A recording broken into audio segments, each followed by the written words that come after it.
जिस समाज में हम रहते हैं, जहाँ पे हम देवियाँ कहते हैं, औरतों को देवियाँ कहते हैं, तो वो पत्थर की मूर्ति बनाते हैं, उसको कपड़े पहनाते हैं, गहने पहनाते हैं, फिर उसके एक मंदिर में स्थापना की जाती है, फिर उसको देवी बना के उसकी पूजा करते हैं। लेकिन वही देवी का रूप जब सड़क पे अपने दैनिक कार्य के लिए निकलती हैं औरतें, तो उनके साथ ये दरिंदगी की जाती है। जिन लड़कों ने करा ना, मैं कहती हूँ भगवान उनका इतना बुरा करे, इतना बुरा करे कि वो ज़िंदगी में सांस लेने के लिए भी 10 बारी सोचे कि वो ना जिंदा रहे ना वो मरे। उसको फांसी नहीं देनी, उसको तड़फा तड़फा के मारना, उसको ऐसा मारना है वो एक तिल तिल तिल तिल करके मरे, वो ऐसे एक एक शन शन शन शन करके मरे कि जैसे उसने लड़की को नोचा, उसके शरीर को खिलौना बना के खेला। मैं कहती हूँ डूब मरो ऐसे हिंदुस्तान में जिंदा रहने से पहले।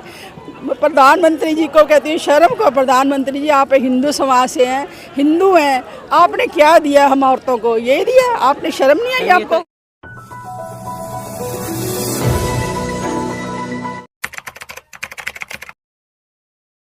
जैसे कि आप एक महिला हैं, आपने एक वीडियो देखी होगी जिसमें महिलाओं को नग्न करके परेड निकाली गई, उस पर आपको क्या कहना है? मैं कहती हूँ हमें डूब मरना चाहिए। हमें जिस समाज में हम रहते हैं, जहाँ पे हम देवियाँ कहते हैं, औरतों को देवियाँ कहते हैं, आप भी शायद अगर किसी हिंदू समाज से हैं या हिंदू समाज को जानते हैं, तो वो पत्थर की मूर्ति बनाते हैं, उसको कपड़े पहनाते हैं, गहने पहनाते हैं, फिर उसके एक मंदिर में स्थापना की जाती है, स्थापना के टाइम में भी उसकी बड़ी पूजा की जाती है, फिर उसको देवी बना के उसकी पूजा करते हैं, उसके आगे श्रद्धा मांगते हैं, उससे शक्ति भक्ति सब कुछ मांगते हैं। लेकिन वही देवी का रूप जब सड़क पे अपने दैनिक कार्य के लिए निकलती हैं औरतें, तो उनके साथ ये दरिंदगी की जाती है। तो इससे ज़्यादा डूब मरने वाली तो कोई बात नहीं कि जब हमारी माँ बहनें, जिसने हम सब और हमने औरतों को भी जन्म दिया, आदमियों को भी जन्म दिया, उन्होंने हमें क्या दिया? हमें ये दिया कि हमारी बच्चियों को इस तरह नंगन करके उनको परेड कराई जाए, उनके साथ दुर्गति की जाए। मैं कहती हूँ डूब मरने की बात है। और जिन लड़कों ने करा ना, मैं कहती हूँ भगवान उनका इतना बुरा करे, इतना बुरा करे कि वो ज़िंदगी में सांस लेने के लिए भी 10 बारी सोचे कि वो ना जिंदा रहे ना वो मरे। उसको फांसी नहीं देनी, उसको तड़फा तड़फा के मारना, उसको ऐसा मारना है वो एक तिल तिल तिल तिल करके मरे, वो ऐसे एक एक शन शन शन शन करके मरे कि जैसे उसने लड़की को नोचा, उसके शरीर को खिलौना बना के खेला। मैं कहती हूँ डूब मरो ऐसे हिंदुस्तान में जिंदा रहने से पहले। प्रधानमंत्री जी को कहती हूँ शर्म को, प्रधानमंत्री जी आप हिंदू समाज से हैं, हिंदू हैं, आपने क्या दिया हम औरतों को? ये दिया आपने? शर्म नहीं आई आपको? तो एक घटना है ऐसी, और बहुत घटने हैं, बहुत घटने हैं, ऐसी घटना है जिनको इन्होंने इंटरनेट बंद करके पीछे छुपा के रखा, ताकि आजकल सबके हाथ में मीडिया, फ़ोन सबके हाथ में, इन्होंने इंटरनेट ही बंद कर दिया। ना इंटरनेट चलेगा, ना हमारी बेशर्मी, ना हमारी कमजोरियां, ना हमारी दरिंदगी दुनिया के सामने आई है। एक दिन के लिए नेट खुला था, उसमें इतने टीवी, इतने जो वीडियो वायरल हुआ।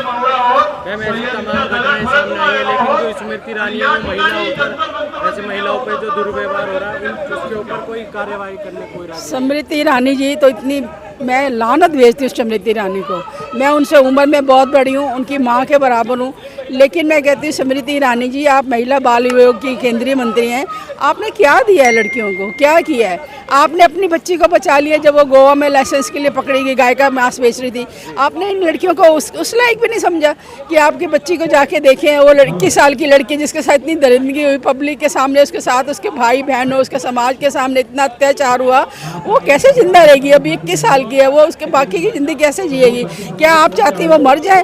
उसको कोई राइट नहीं है इस दुनिया में जिंदा रहने के लिए? आपने एक बार भी कोशिश करी कि मैं अपना मानसून सेशन ज्वाइन करने से पहले मैं जाऊँ जरा तमिलनाडु जाके हो देखा वहाँ पे क्या हुआ था? आपने एक फ़ोन कॉल तक नहीं करा, आपने एक ट्वीट करा। जैसे हमारे यहाँ पे बहुत ऐसे होता है, कोई मर जाता तो हमें एक श्रद्धांजलि देने के लिए पहुँच जाते हैं कि एक खाना पूर्ति करनी है कि श्रद्धांजलि जी बड़ा दुख हो आपका घर में किसी की डेथ होगी। आपने वैसा किया, आपने एक ट्वीट करा कि मैंने वहाँ के चीफ मिनिस्टर को कह दिया, वो कार्रवाई कर रही। मैं कहती हूँ आपकी फैमिली में किसी के साथ ऐसे हुआ होता तो आप ऐसे ही ट्वीट करती, आप दौड़ी नहीं जाती? मैं कहती हूँ किसी पड़ोसी की बच्चे के साथ भी ऐसा होता तो सारा मोहल्ला दौड़ा जाता कि हमारे पड़ोसी के बच्चे के साथ ऐसा हुआ है, हम जाके उसके ऐसे करें। आपको बिल्कुल भी शर्म नहीं आई? आप अभी अपना मानसून सेशन एंजॉय कर रही हैं बैठ के वहाँ पे। मैं उनसे हाथ जोड़ के निवेदन करती हैं, यहाँ तो जागिए या अपनी पोस्ट से रिज़ाइन कीजिए, ताकि आपकी जगह कोई काबिल औरत आए जो कि हमारी महिलाओं की सुरक्षा कर पाए। मोदी जी महिला सुरक्षा की बात करते हैं, उन्होंने अपने भाषण में सिर्फ 36 सेकंड उन्होंने अपना दुख जताया। ये 36 सेकंड भी उन्होंने पार्लियामेंट के बाहर बोला, पार्लियामेंट के अंदर नहीं बोला, पार्लियामेंट के बाहर बोला खड़े होकर। और वो भी एक कवर बनाया, पहले राजस्थान, फिर बिहार, फिर बंगाल, उसके बाद उनको याद है तमिलनाडु में भी कुछ हुआ था, उसके बारे में भी बोलना है। तो उन्होंने बड़ा छोटा सा तमिलनाडु के लिए बोला कि मुझे बड़ा दुख है वहाँ पे बच्चियों के साथ ऐसा। मोदी जी, अगर आपको सच में ही दुख था तो आप जब फॉरेन टूर में थे तब भी आपको न्यूज़ मिली होगी। ऐसा तो नहीं आपको इंडिया की न्यूज़ नहीं मिल रही थी, आपको 24 घंटे न्यूज़ मिलती है ना हिंदुस्तान में क्या क्या हो रहा है। आपने तब भी कुछ नहीं करा, आप इंडिया वापस आए तब भी कुछ नहीं करा। आप अभी भी जाके अपना मानसून सेशन एंजॉय कर रहे हैं। आपने अभी भी नहीं सोचा कि मैं सेशन एंजॉय करने से पहले जाके मैं अपनी बच्चियों को देखूं उनका क्या हाल हुआ। उन्होंने, वो कहते हैं लड़की बचाओ, बेटी पढ़ाओ। मैं कहती हूँ बेटी किस लिए बचाओ? इन दरिंदों के लिए बचाओ, इनके लिए बचाओ ताकि मेरी बच्चियों को नोचें खसोटें जब वो बड़ी हो जाए, उनके साथ ये दुर्गति हो जाए। मैं कहती हूँ बेटियाँ बचानी है तो बेटियों को सेल्फ डिफेंस सिखाएं। बेटी को योगा सिखाने से पहले उनको सेल्फ डिफेंस की ट्रेनिंग दें। हर स्कूल में, हर मोहल्ले में, हर जगह में, हर संगठन में हमें बच्चियों के लिए free of cost self defence की ट्रेनिंग देनी चाहिए। हर बच्ची को सेल्फ डिफेंस आना चाहिए कि मैं बाहर निकलूं, अगर मेरे साथ कुछ ऐसा भगवान न करे हुआ तो मैंने अपने आप को कैसे बचाना है। तो राष्ट्रपति मुर्मू है, उन्होंने भी कुछ नहीं कहा। क्या बोले? मैं तो हैरान हूँ कि हमारी राष्ट्रपति महिला जो है, फर्स्ट सिटीजन ऑफ इंडिया महिलाएं हैं, और हमारे खुशकिस्मती है कि वो भी एक आदिवासी समाज से आई हैं। मैंने उनकी जीवनी पढ़ी थी, उन्होंने बड़ा लिखा था अपने बारे में कि उन्होंने बड़ी दुख तकलीफ़ों से यहाँ तक पहुँची हैं। बहुत उन्होंने भी परेशानियाँ झेली होंगी। आदिवासी समाज का मतलब इस तरह इतनी जगह तक पहुँचना बहुत बड़ी बात है, लेकिन वो अभी भी चुप हैं। मुझे नहीं ये समझ आई कि वो चुप क्यों हैं। अगर आपको अपनी पोस्ट इतनी प्यारी है तो आप चुप रहिए। अगर आप महिला हैं तो प्लीज़ आगिए मैडम, प्लीज़ आगिए। मैं आप बहुत हमारी senior first citizen of India, मैं आपको बहुत आदर से और रिस्पेक्ट से बोलती हूँ मैडम, जागिए, प्लीज़ जागिए। अपनी आदिवासी औरतों के लिए जागिए जिनके साथ। आपको क्या लगता है कब तक ऐसे महिलाओं पर अत्याचार होता रहेगा? मणिपुर के आड़ में महिलाओं पर अत्याचार अब नहीं होगा। हम सब जाग चुके हैं और ये मोदी सरकार, कोई भी सरकार आ जाए, मुझे किसी सरकार से कोई लेना देना नहीं है। कोई भी सरकार आ जाए, मैं सब लड़कियों को बोलूँगी खुद शेरनियाँ बनो, खुद महारानी की, झांसी की रानी बनो, खुद एक अपनी शक्ति अपने हाथ में लेके चलो, खुद डिफेंस रखो। खुद जैसे हम लोग कोविड के टाइम एक सैनिटाइजर लेके घूमते थे ना कि हमें जर्म्स ना लग जाए, ऐसा कुछ अपने पास रखो कि अगर मुझे कोई कुछ कहे तो मैं उसके ऊपर ऐसा स्प्रे मारूँ कि मुझे कोई कुछ कह ना सके। हमेशा अपनी पर्स में लिपस्टिक की जगह, कॉस्मेटिक की जगह एक सेल्फ डिफेंस का कुछ वेपन रखिए, जिसका एक स्प्रे रखिए जिससे आप अपने आप को बचा सके। पुरुष प्रधान देश है, महिलाएं क्या अपना सेल्फ डिफेंस कर पाएंगी? हाँ, कर पाएंगे, क्यों नहीं कर पाएंगे। हम लोग 50%, हम लोग चाहते हैं हमें 50% हमारे राइट्स दीजिए हम महिलाओं के। मैं कहती हूँ ये जो आरक्षण है नहीं, सब बंद कीजिए, कोई आरक्षण नहीं चाहिए। मैं अपने आप को किसी पुरुष से कम नहीं समझती। अगर जो काम आप कर सकते हैं मैं भी कर सकती हूँ। आप ट्रक चला सकते हैं मैं भी चला सकती हूँ।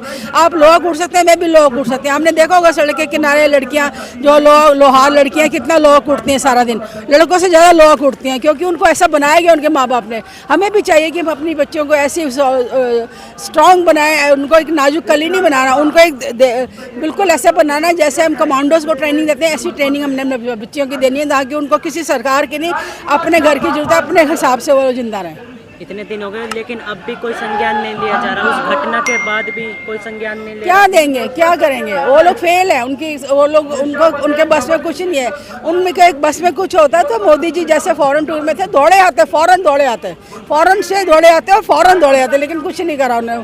वो मस्त है, वो अपना सेशन चला रहे हैं, अपना बैठे हैं। अगर ऑपोजिशन में कोई बोलता है तो उसको सस्पेंड कर देते हैं, यही कर रहे हैं बस।